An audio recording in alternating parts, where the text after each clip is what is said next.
Welcome back, everybody, to another episode of Caravan of Garbage, where the Dark Universe is always happening whether we like it or not. Consonant. Oh, the Dark Universe also got your voice this week, didn't it? Yeah, I'm a little under the weather, folks, and I'm very committed to just powering through this. So if you don't like it, you're going to have to bloody lump it. Although, in a way, James, I wish we were still covering the Percy Jackson and the Olympians franchise, because, much like Pierce Brosnan and Anthony Stewart Head, I am a little horse. Whoa, here we go. We're back, folks. He was a regular horse, though. He wasn't a little horse. I'm a little horse. You know what I mean? Ben and Lawrence, we need to turn Mason into a little horse, obviously. Yeah, if you can do that. But make it anamorph into a little horse. Yeah, that would be, if you could, just the most difficult thing you could possibly do. But James, in a way, I'm also prepared for this video. Oh, yeah? Because I've spent this week doing a lot of coughing. He's back, folks. You haven't coughed at all. No. I don't think you have been coughing. No, that doesn't really work. No, neither of these jokes really work, but that's okay. Please leave a like, because Sometimes entire movies don't really work. well, entire franchises they keep trying to restart, because that's the point of this, Mason. We're looking at 4 different Universal monster movies that attempted to start their own franchise. Now, is that what Van Helsing attempted to do? Oh, yeah, Mason. Oh. This was basically an attempt to do The Mummy again, but with Draculas and Frankensteins and etc. Yeah, I know what you're saying there, but what I'm saying is, because this is the era before, Yeah. like, everybody trying to make a franchise. Are you saying this was the No, first? this was supposed to be a Okay. franchise, and we'll get Wow. into it.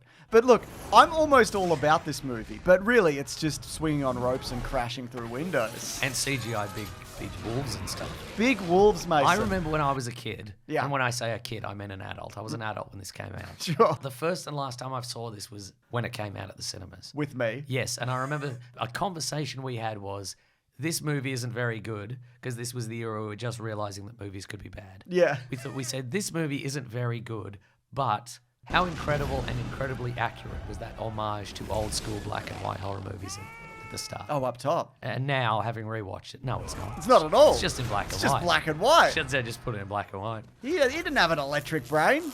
He didn't have an electric plane. No. Also, I'm going to call him Frankenstein, even though it's Frankenstein's monster, but technically because he's the son of Frankenstein, he's also Frankenstein. Yeah, he's Gary Frankenstein. He's Gary Frankenstein. Well, not everybody has their real name, because in this, Hugh Jackman, Yes. he's Gabriel Van Helsing. Correct. Because he's an angel, maybe? Just like the movie Hancock, where he's an angel, maybe? Just like that Australian movie, the name of which escapes me, Gabriel. but was it called Gabriel? It was called Gabriel. That got a cinema release and everything. That was called Gabriel, It Mason. was angels and they lived in a city that was a maze or something. Yeah. Remember that? Yeah, it was Dark City and The Matrix and Gabriel, and the Yeah. movie Gabriel in one. Have you ever seen a more beautiful Hugh Jackman? No, never. With his beautiful long hair? It's beautiful long hair. Is that real hair? It's extensions. Oh. You see him in talk shows in the era, and he's because he's they weave it into his regular Hugh For Jackman sure. hair. I'm aware of how extensions work.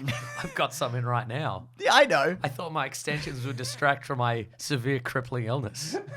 Anyways, Hugh Jackman is Gabriel Van Helsing, and he gets the job done, but the church, they don't like his methods. But he gets results. Yeah. Damn it. Yeah, thanks the church. Yeah. We don't like this. We're the church. Well, you like a lot of things. You don't really get to decide what's good or what's not good. Right. You can kill a big monster in Paris or whatever. That's fine. I like that sequence. Great. Not just a big monster. Does anybody realize 2 things? One, Kate Beckinsale was in 2 vampire and werewolves fight movies in the span of 2 years. Yes, everyone realizes And that. Richard Roxburgh was in 2 movies in the span of 2 years, period movies, in which both he was the villain and there's a partly or fully CGI Jekyll and Hyde. Does he know that? I don't know if he does. Right. Richard Roxburgh was going to Hollywood in this era. Yeah. He was Mission Impossible 2, if you recall. Yes. He was different guys in that because of masks. Yeah, hell yeah. Yeah. Oh my God. So yeah, Van Helsing is sent by the church to run around places and kill monsters. Horse around. To horse around He's gonna places. horse around. And Kate Beckinsale, she lives in a Transylvanian village, and she's from the worst monster hunting family. They're trying to catch a werewolf up top. And their idea is tie one of us to a post, but then you'll come to the post, and then you'll jump up the post, and then we'll drop a cage on them. Yeah, And the nice. cage has captured him, but then we'll try and shoot him, but we're actually shooting the cage, and now the werewolf's out again. And then the werewolf's going to kill Kate Beckinsale, but I'm going to get in the way, and then I fall off a cliff, and then I become a werewolf. Who are you talking about? That's what happens in that scene, Mason. The brother, yes. The brother, Oh, Mason. yeah. Yeah. Let me tell you, for some sort of clan of Romani people in abject poverty and whatever, Kate Beckinsale is serving. She is serving, my friend. She... Look at that hair. Yeah, look, okay. That's arguably better than Hugh Jackman's hair in this movie. Arguably. I mean, I think that's up for debate. Uh-huh. But this is the same director as The Mummy, Yes. right? And the idea is that, yes, we're going to franchise this, but this has no sexual chemistry between those two. You know, the two leads in The Mummy, your Brendan Frasers and your Rachel Weisz. Yes. Perfect combination of people. For many people, James, Brendan Fraser and Rachel Weisz, many people's bisexual awakening. That's what they say. That's what they say. Yeah. Not me. I watched it, I bloody got this. Thanks for nothing, you two beautiful idiots. But yeah, no, in this... It's like two north sides of a magnet. It is. You know? They're very good looking, they've got nothing. Yeah.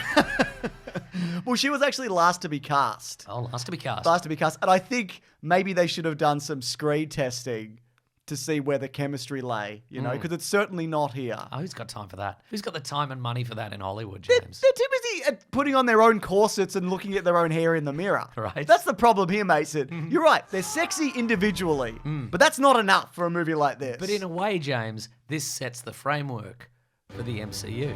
Because it's the same thing, isn't it? Everybody's sexy. Nobody's boning, James. see anything. Yeah, She-Hulk and Daredevil, I guess. They're boning. There's others. Yeah. Probably. Oh, yeah, like the Hulk was also with Black Widow at one point. No. That happened. Yeah, but they looked at each other across Yeah. a bloody bar or whatever. Also, who cares? I agree. Who cares?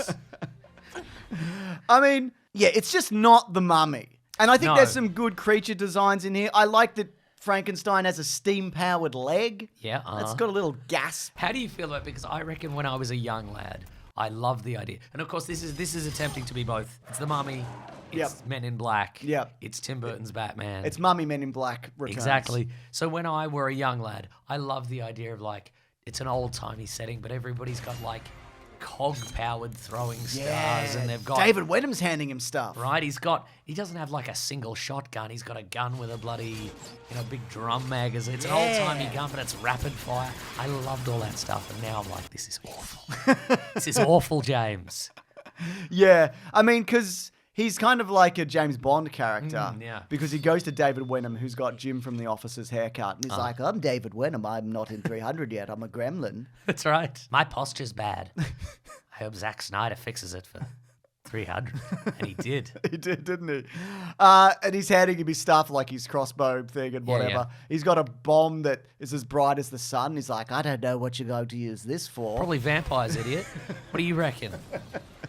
Sorry, David Wenham. I apologise. I'm under the weather. You don't have to apologise to David Wenham, Mason. He knows what he did. That's true. Apparently, this is according to IMDb, so I don't think this is true. Paul Hogan was considered for that role. I just don't think that's true. Wow. Did Paul Hogan write that? Maybe. Okay. He's also a character where he saves a woman later, the David Wenham character. And she's like, how can I ever repay you? And he's like, you can have sex with me. Come on, mate. That's where all the sex went. The worst place it could go. A guy being like, nah, you owe me one. Yeah. Sucks. I think there is some pretty good creature designs. I like the werewolf look for some of them, but they're also like onions. So instead of the hair growing through the skin, they tear off the skin and there's a werewolf under there. But then when... They're more Shrek-like. Yeah, exactly. And then when they turn back into a human, they tear that off. So how many layers deep can you go? You're concerned they're worried they're going to run out of skin. Exactly. Yeah, well, I was too, actually. As well. Yeah. It doesn't happen, but I don't know, man. Some of the creature designs are good. Yes. I think that there's a moment where you see a werewolf on the top of the stagecoach and everything's on fire. Yeah, man. I think that's a primo look. I think there's too many effects because some of them just don't look good. You know, there's a bit where one of the brides dies and like shrivels up and it's like a floating head. Yeah. And I wanted to single this out. We've talked about Richard Roxburgh. We were always talking about him. What's this Dracula design? He looks Do you mean design or do you mean performance? What are you talking about think specifically? the whole thing, man. But I mean, I think if he looked more like the Bela Lugosi Dracula, it would work a lot better. There's no reason... If you just cut the ponytail, do you think there's no reason it couldn't be like that. He looks like... The character design looks like a rejected design for Gary Oldman in The Fifth Element. And I don't know why. There's a sci-fi series from the 90s called Lex. I was trying to pick where this character design feels like it was from. And it's this guy in Lex. God, it is. Right? It's from Lex. The weird strands. Yeah. You know? Yeah, exactly. What's going on? I don't know. Is it a reference to some other Dracula movie we haven't seen? I think it's a modern, sexy reinterpretation. Well, I think it should have started as Bela Lugosi, and then he's caught in an explosion or something, and then he's sexy. He's sexy Richard Roxburgh or whatever. Yeah. Let's start with a solid footing first. Well, I think that's what they did in Horny Dracula. Yeah. You know, Gary Oldman's one was like decrepit and weird, and then he had little glasses, and he had beautiful long hair. That's so true, They're isn't doing it? the right thing. They are. But Richard Roxburgh is going absolutely fucking ham, though. is. He's It's having true. the time of his life. Also, his brides are very theatrical, which I love. Yeah, that works. That's authentic. Yeah. That's the most authentic part of this movie to the monster movies of the 30s. And they love coming into town, and they're going to pick you up, and they're going to drop you, and they're going to do that a lot. They'll pick up a cow and drop a cow. That's right. They could easily just smash somebody through the ground or whatever. That, and also they need to do some IVF. Because what they're doing here, the plot of the movie is Dracula can't have babies. And He can have babies in the form of big slimy nutsacks. It's true. But he wants better babies than that. Yeah, he wants like ghouls. Yeah. Like ghoulish gargoyle type babies. And to do that, they need the technology of Dr. Frankenstein. But unfortunately, they killed Dr. Frankenstein in the opening 30 seconds or whatever. Yeah. When it was black and white and very authentic. That's so true. And then they're rigging up this nutsack situation to have babies for whatever And reason. they need Frankenstein, Gary Frankenstein. Yes. Who, by the way, stop screaming. That guy needs to calm down. Agreed. And I know you've got the brain of several men. Yeah. Right? But, like, this isn't working. Yeah, settle down. There is a bit where he captures Kate Beckinsale and they go to a ball. And it's just Dracula dead and loving it. Remember that sequence in that when they're in the Agreed. ballroom and he's invisible in That's front of the right. mirror? I mean, I'm sure this is also from another thing. Uh-huh. But that is good stuff. And how is she going to get out of it? Just swinging on stuff again. Just never ends. I reckon at least 30% of this movie is just swinging on ropes and then crashing through or whatever. Maybe the best 30%. Maybe the best 30%, Mason. Yeah, and I don't know, it doesn't... I know people like this, not because it's good, because it's entertaining. Sure. And there are elements of it that I think are entertaining, but if at the end you've got a Dracula fighting the Wolfman, this should be fun. And it's just not very fun, is it? It's not fun. Yeah. And, you know, they were screaming at each other and turning into monsters and rolling around and stuff. Yeah, but yeah, I just wasn't with you, you know? This was my awakening, James, Yeah. that an all CGI final battle is not good. You know what I mean? Yeah. I mean, you'd seen Spawn. Spawn's great, though. Yeah. Just kidding. Oh, I love this, though, for a fact. At the end, when Hugh Jackman unwolfmans himself and he's Wolfman Jackman. like, thank you. You're welcome. And he turns back into a regular man. Uh-huh. He was supposed to be nude. He was nude. They filmed it nude. Uh-huh. And then Stephen Summers, director of this, was like, too sexy for this not at all sexy movie. We're going to put some CGI torn pants on him. We want the uncanny valley of sexiness for this movie. It goes right up to the line of kind of sexy. Yeah. You're like, this is unpleasant. This I isn't don't like working for me for No. some reason, but I don't know why. And it's because we don't see Hugh Jackman's bare bottom at Exactly. the end. So I don't know what that's all Or about. penis and testicles. That's right. Yeah.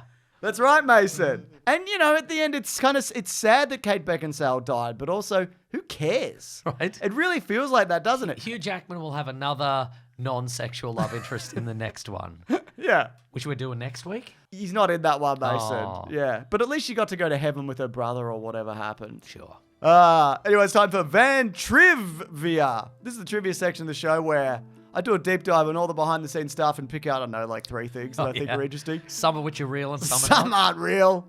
That's all right. Yeah, that's all right. Stephen Summers claimed in an interview he changed the main character's name from Abraham Van Helsing to Gabriel Van Helsing, as he did not think he could have a lead character named Abraham. But I think it's also because they owned the rights to the character then.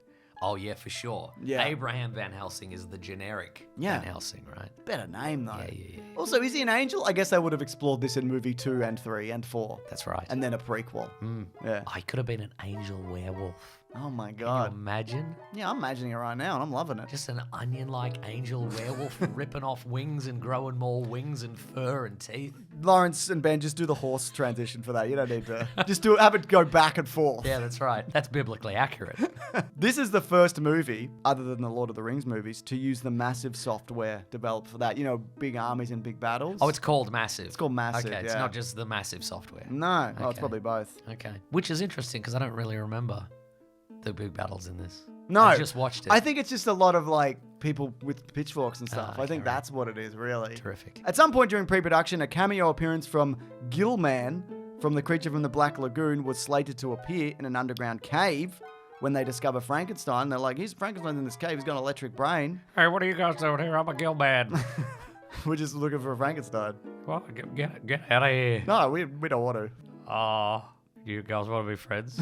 No, you know we don't. Maybe if Paul Hogan was here. He'd be friends with a gill man. However, this was dropped, obviously, before Yes. filming. Unnecessary. Don't need it. There's enough shit in this anyway. Yeah, absolutely.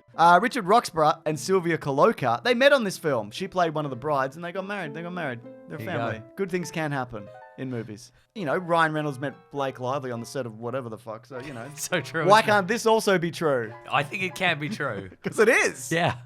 That was starting to be a really boring fact until you mentioned that they got married at the end. It was like, this guy met this woman. Two people. Two people. What do you think about that? Pretty good. Cool. You wouldn't read about it. So, in terms of budget, this cost $170 million. Doesn't feel like it. No, it makes sense though. I think it does. Okay. You give it to the Mummy guy and the Mummy Returns guy. It makes sense. It made 300 or a little bit over. So it 300. That gives me an idea. That's David Wenham. very good, Mason. Thank you. But you know, that being said, the North American DVD sales were huge. It made $65 million in its first week. There was also, I don't know if you remember this, a tie-in video game, which was like a God of War style game. Hugh Jackman returned for I it. do not remember this. Dude, you got to look at it now. You could be making this up. Maybe we'll do it at bigsandwich.co. You could make up a playable demo in 10 minutes based on the technology at the time, and I wouldn't know. Yeah, maybe. There was also a spin-off television series that was pitched to NBC. It would have been called Transylvania, and it would have featured a Wild West sheriff taken to Europe to battle monsters, with occasional guest appearances by Hugh Jackman. But it would have been expensive. Yeah. Like, especially in that era. Sure. Again- who's the sheriff going to be? Doesn't. It's like how they did a Limitless TV show. Whoever that guy is. Oh, yeah. You know? Yeah, sure. I don't know what his name is. Yeah. I don't know what he's doing. See, again, they had big plans for this. There Big was supposed to plans. be a sequel, was supposed to be a franchise. All of that got nixed pretty much straight away as soon as it came out because it wasn't received super well and it didn't do super well. But Tom Cruise was also set at one point to play Van Helsing in a reboot from Alex Kurtzman and Robert Orsi. Whoa. But Tom Cruise, of course, did take a journey into the dark universe. Hell yeah. And maybe we'll get to it, Mason. Hey, Bernard Lawrence, it'd be funny if you took that scene from the Mummy with the planes crashing and you took all the music and stuff out. So it's just people going, but that's impossible. It is, yeah. Anyways, if you do want to see that early, you can go to bigsandwich.co, where that's not the only thing going on. We do video game Let's Plays. There's stuff going on. We do movie commentaries, Yeah, don't we? yeah. We have bonus podcasts. We also have a podcast called The Weekly Planet where we talk movies and comics and TV shows. That comes out every Monday if you are interested. This week it's going to sound like this. That's right. That episode will come out earlier than this. Oh. Yeah. So that'll be a wonderful preview for this. That's right. Unless, of course, my voice stays like this forever, in which case. This is just the norm. Yeah. This is what you're used to now. I don't like it. I like it. This is the end bit. This is the where end that bit. thing slides in and whatever. Yeah. People the- already stopped watching, so. Yeah, that's right. We could just say whatever, and maybe you do a funny joke, and I go, ha. I don't have another joke. I just had. Let's the just little- end I it. just had the little horse joke. So just pretend I said it again, but it was funnier. Funnier. Yeah.